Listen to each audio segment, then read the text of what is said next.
నాలాంటి వాడు ఏమడుగుతాడు, ముందు పదవి ఎవరికి ఇస్తున్నావో చెప్పు, ఆ తర్వాత బాధ్యతల సంగతి తర్వాత, ఉంగరం ఇస్తావు బాధ్యత చెప్తావు అవన్నీ తర్వాత, ముందు పదవి ఎవరికి అంటాడు, లీడర్ ఎవరంటాడు. హనుమంతుడికే నాయకత్వం ఇవ్వచ్చుగా, కాదు, కొంతమందిని నాయకులుగా అట్లా బుజ్జగిస్తూ ఉండాలి. అసలు పనిచేసేవాడు ఉన్నాడు, ఆ పనిచేసేవాడికి నాయకత్వంతో పని లేదు.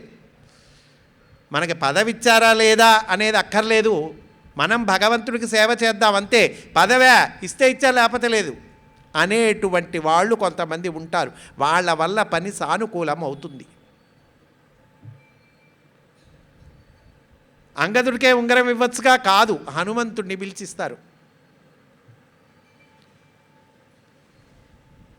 హనుమాన్ చాలీసాతో తులసీదాస్ గారు అంటారు, ప్రభుముద్రిక మేలిముఖమాహి జలధిలాంగిగయ అచరజనాహి.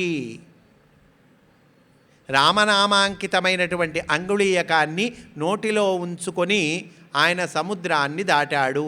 అదేంటండి నోట్లో ఉంచుకోవటం ఎందుకు? నోట్లో ఉంచుకున్నప్పుడు ఏవైనా మాట్లాడినప్పుడు కింద పడుతుంది కదా, పైగా సముద్రం కదా, అది సముద్రం గుండా ప్రయాణం కదా, సముద్ర లంఘనం కదా, అది కింద పడితే ఆ ఉంగరం అంత సముద్రంలో మళ్ళీ దొరుకుతుందా, అవకాశం ఉందా? మరి నోట్లో పెట్టుకోవటం ఏమి తెలివిగల పని?